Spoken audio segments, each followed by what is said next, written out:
This is the Sports Enema Podcast. Now, here are your hosts, Buddy Rowe and the Big Sweet.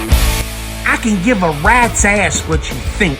It's what you need to know and why you need to get a Sports Enema. They down bullshit. Just hard-hitting facts in your face. It's now time. Bend over, baby. Yeah, it's time for your Sports Enema. So Joe Cothan, the defensive coordinator for the Houston Cougars, was quoted in July when asked about his defense. He was quoted saying that we're going to run a four-man front and we like to bring the fight to you. That's what he said he was going to do, bring the fight to you. Once I read this statement this morning, it made me wonder, does Joe have another alias he goes by, like maybe Glass Joe? Because that's the only Joe I know that fights like that. You know, Glass Joe, the first opponent on Mike Tyson's Punch-Out. Literally the only opponent on the game you can give your controller to your 5-year-old niece and, here, baby, just press A and B. And she gets the dub. The worst American Athletic Conference defensive unit last year, which was the Houston Cougars. And I believe they were 127 out of 130 in yards given up per game. So that was the third to worst defense in Division I football last year. Worst in the American Athletic Conference. He managed to take them, who was third to last in this one game, and make them last. It's pretty impressive. This was a horrific defensive showing. I can understand, you go out there, you play your butts off, and, the other guys on the other side of the line are just that much better than you. That happens. You see the Alabamas do it all the time. My man's better than your man. Sorry. This is what it is. And, yes, they were much better than Houston, but come on. How many busted coverages? Guys just lost in space. Bad tackling, no effort. Lack of effort. You gave up 686 yards. You could argue this might be the worst defense in college football right now. So, you know where I'm going with this. Okay, folks? You're about to get a Sports Enema. So, we're going to administer it right here. I'm Buddy Rowe. I'm your host. Big Sweet's out. This is the Sports Enema. Please stop. Please stop with this Hurts stuff. All this, man, did maybe Saban make the wrong decision? Please stop. Okay? I can't take it anymore. But did you see the game? Yeah, I saw it. I saw the same thing you saw. Saw Jalen Hurts. I saw the same Jalen Hurts, a matter of fact, that I saw in Alabama. There was nothing different in his game. Well, he had like 600 yards offense. So? The only thing that was different, it was that he was playing against, in my opinion, possibly the worst defense in college football. Out of 130 teams, yes, the worst defense. Well, how can you say that? Well, first off, they're ranked 130 right now after that game. You know what they were last year? You know what they finished last year? 127. Okay? I saw Jalen Hurts do exactly what he did at Bama. 1, 2 reads when he dropped back, no more than 2 reads. The guy either has to be wide open or he's trying to run. Okay, that's it. That's his game. And he's not accurate when he throws it. So what's the difference? How did he get all these yards? How did he mass stockpile all these damn yards in one single game? How did he do that? Well, it's easy. When you're playing in the Big 12 or you're playing against Houston and you take off and run with the ball like he did in this game from the quarterback position, and you're a pretty good athlete because he is a good athlete. Not taking anything away from him there. Okay? But when you do that against a team like Houston, you know what happens? You're going to average 12, 14 yards a run. You do it in the SEC, and you're a good athlete, like he did, well, you're going to average a little over 5 yards a run, just like he did. Okay? There's nothing changed in his game. CeeDee Lamb, if he's wide open on a go route, busted coverage, yeah, Jalen Hurts is going to hit him. There's 80 yards right there. Then you throw in a little bubble screen. Wide receiver, these Oklahoma wide receivers, arguably, they're right behind Alabama. Difference is what's lined up across from them, not SEC cornerbacks. Okay? It's not. When you look at what Lane Kiffin, when he had him, okay, and he played against LSU, which is DBU, he struggled to score 10 points. He couldn't score 10 points, no more than 10 points with him. Did you see what Tua did LSU last year? Scorched them. He hurt. They hurt. Matter of fact, Tua hurt Greedy Williams' draft stock in that game. The Alabama offense with Tua. He was a top 15 pick before that game. He barely made it in the second round. Take Lane Kiffin this year against Ohio State with Florida Atlantic. He scored 21. 21. But he scored 10 with Jalen Hurts against LSU. Let your mind wrap around that for a second. Okay? Now, the more you look at this defense he played against in Houston, when you just open it up and you put it under a microscope, okay, the more you're going to realize, you know what? We jumped the gun on this Jalen Hurts situation. Oh, yes, you did. You look at this Houston team that finished 127 in defense last year. This is what they're coming off of. They're coming off a bowl game against Army where they gave up 70. That's right, 70 points in a football game to Army. I'm going to repeat that one more time. They gave up 70 points to Army in a football game. 500 yards rushing. I didn't even think that was possible outside of PlayStation. I'm serious. Has anyone ever seen a 500-yard rushing game of offense outside of, some PlayStation 4 or what have you? Because this dude hasn't. And then I watched that film. You know what? After seeing that, go watch it. Go pull it up. Then come back and tell me.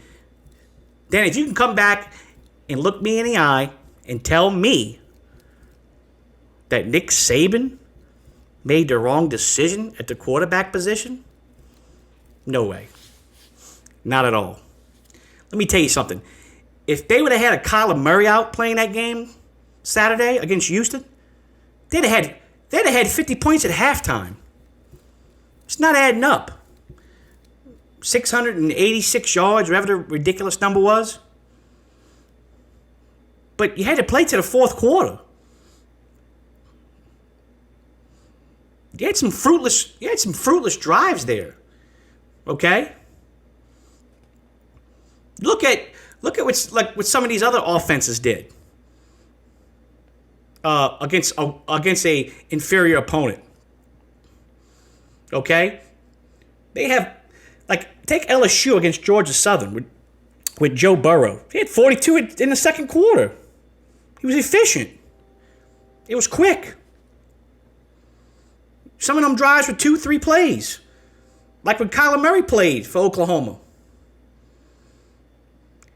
Kyler Murray would have had about 5 or 6 2 or 3, 4 play drives in that game against Houston Saturday. They were terrible. They were awful. Okay? but he might win the Heisman. Then what are you going to say? I'm going to say what I always say. Tua is much better than him. He's a much better quarterback than him. He's decisive. He's accurate. He's cerebral. And he's a good athlete. And the ball comes out quick. He's got a good arm. Jalen Hurts, terrific athlete. Love him. I think he's a good athlete. You know, I'm by no means trying to degrade him and what he does. He is a terrific athlete. He deserves, all the recognitions he's getting. But somebody has to give the people a sports enema. This is getting out of hand now. First it was, one game against Houston. He can win the Heisman. Okay, yeah, he's playing in the Big 12 with Lincoln Riley, who's just had 2 consecutive Heisman winners in a row. Okay, so congratulations on that original thought. That's impressive. So what? He's got Lincoln Riley. He's got an Oklahoma offense with the weapons. He's in the Big 12. He's going to put up numbers. Big numbers. But personally, I have to go look at their schedule. I don't think they're going to play a defense worse than Houston. I don't even know if there's a worse defense than Houston in college football. I saw somebody, the same person, tell the LSU crowd, don't get excited about what Joe Burrow did. It was just Georgia Southern. Same person, a few hours later, turns back around and is praising Jalen Hurts. Listen, if they're not allowed to get excited about what Joe Burrow did to Georgia Southern, then you're definitely not allowed to get excited about what Jalen Hurts did to Houston. Georgia Southern is a better defense than Houston. I mean, go look. Gosh, at least they got 2 cornerbacks that can cover on the outside. I mean, go watch them. Last year they played Clemson. The score is 24-7 with 6 minutes to go in the game. But LSU fans aren't allowed to give Joe Burrow props because it was Georgia Southern. Well, buddy, Clemson was just breaking in the offense right there. Okay, you can make that point. They came back the next week, played Georgia Tech, had 28 points at halftime. Was it still breaking in then?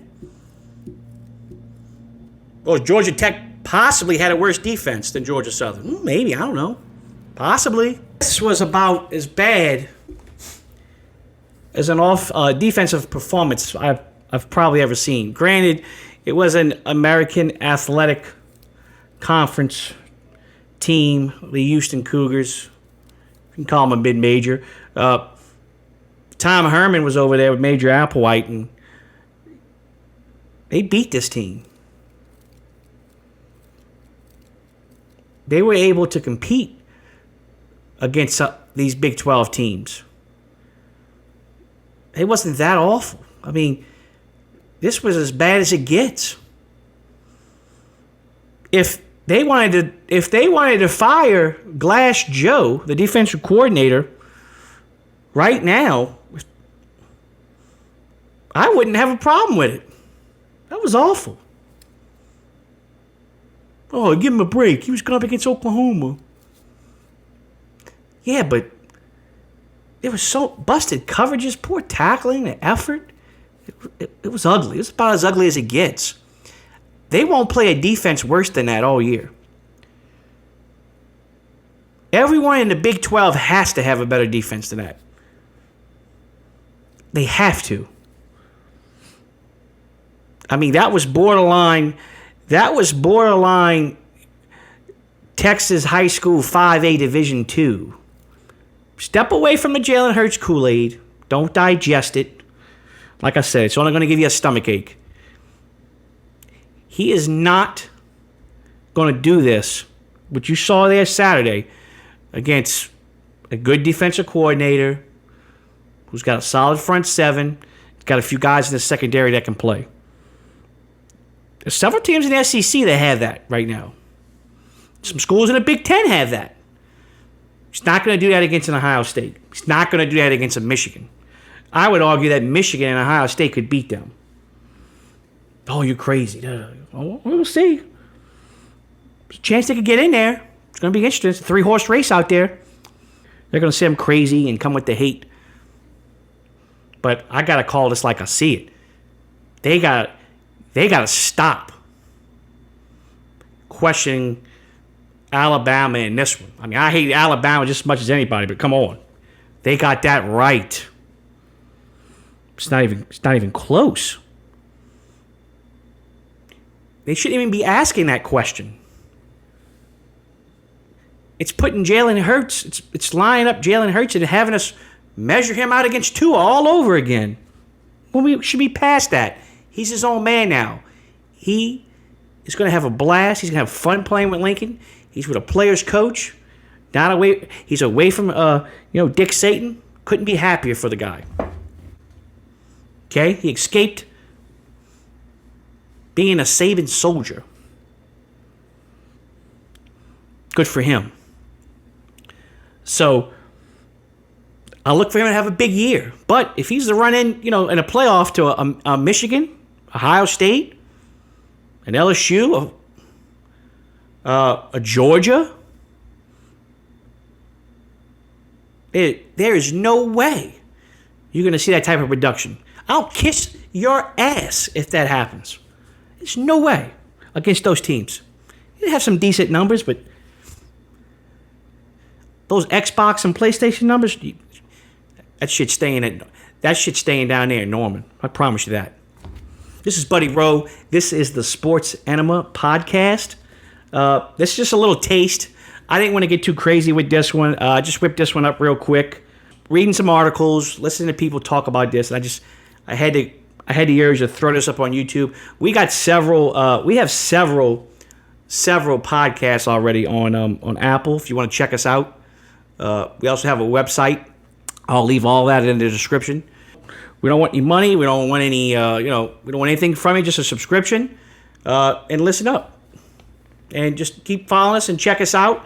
We talk about topics that people don't want to talk about. We just go check us out at Apple Podcasts, the Sports Enema, and at Twitter it's enema_the.